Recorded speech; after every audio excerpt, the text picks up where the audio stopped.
start about life inside the body, which are two things that I feel like I'm always struggling to understand. This first one is called math. She tells me that she loves math because it is the same everywhere. Because it is a language everyone can speak. You cannot lose a number on the other side of the world. It will be right where you left it. It will not age. It will not change its mind. It will not drink too much and ruin dinner. It will always believe everything you say. And no argument of a function ever got anybody hurt. No linear inequality ever drove somebody from his home. And everywhere, numbers mean exactly what they say they mean, and they can't evolve. No number ever had to justify the color of its exterior, had to answer for something its ancestor might have done, had to beg for the right to occupy a space, or a home, or a heart, or a paycheck. And there is no divine equation with a face and a voice who enables zealot formulas to pillage histories and bodies and havens. There is no one true number. And nobody is going to die for being in the wrong place of a geometric progression. No absolute value ever broke my heart, or my fingers, or my favorite lamp, or stole my car. All that consistency without any need for empathy or justice. It's so. I don't know how to add the value of the human condition, or how to trust what I cannot measure, or how to love what I cannot trust, but my heart beats because science and God tell it to, and I know I have 24 whole ribs and 27 bones in each hand, and 31 whole teeth and 1 cracked tooth. But what I want to know is how to be good. And there is no equation, no prediction, no rational function. And I believe that humans are inherently, absolutely, unquestionably beautiful. And beauty is often so cruel.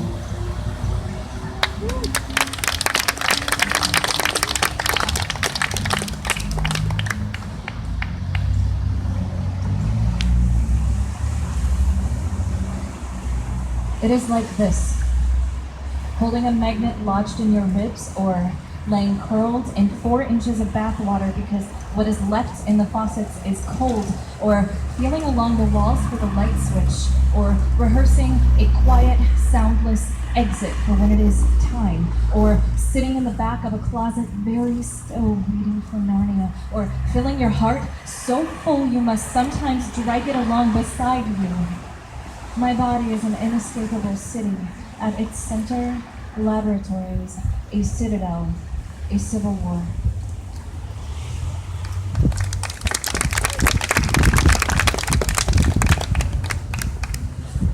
This last one I finished at about 2 p.m., maybe 3. I was texting Frisia frantically last night.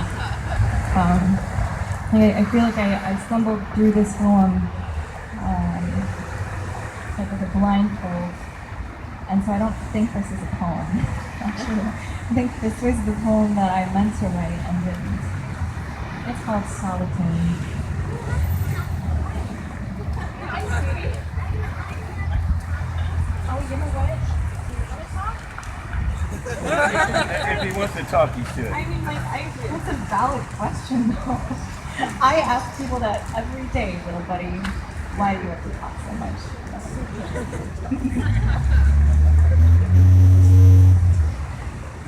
I am composing a list of things that can put a person in a room alone for decades. What act could possibly be horrendous enough to deserve it? And on this list are things like being particularly surly, or having a pack of cigarettes, or being suspected of belonging to a gang. Suspected, or throwing feces at a prison guard who enjoys beating inmates, or being a 20-year-old kid who once had a bad day and started a fight this one time in the 90s.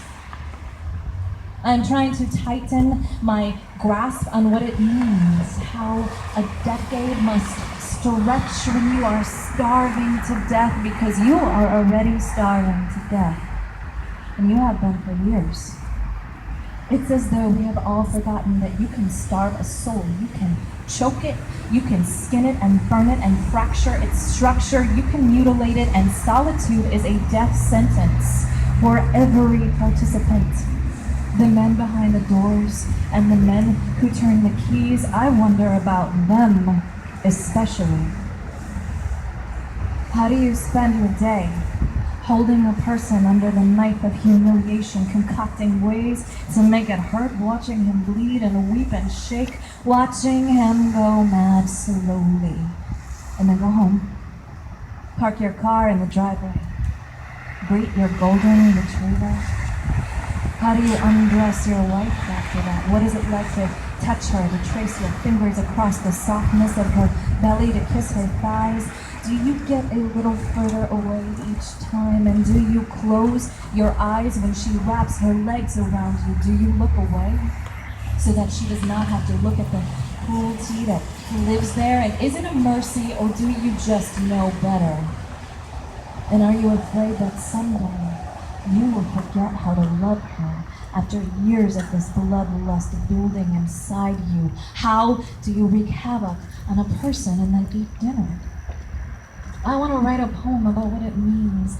Decades, 25 years, choking to death in a room alone, the only other people in your whole world laughing at you. But I picture Brock Turner enjoying a leisurely dinner in the sunlight this evening, after forcibly inhabiting the body of an unconscious woman, and everything inside me gets very, very still. And I cannot write this poem. There is no room for a poem here, because I am choking now too.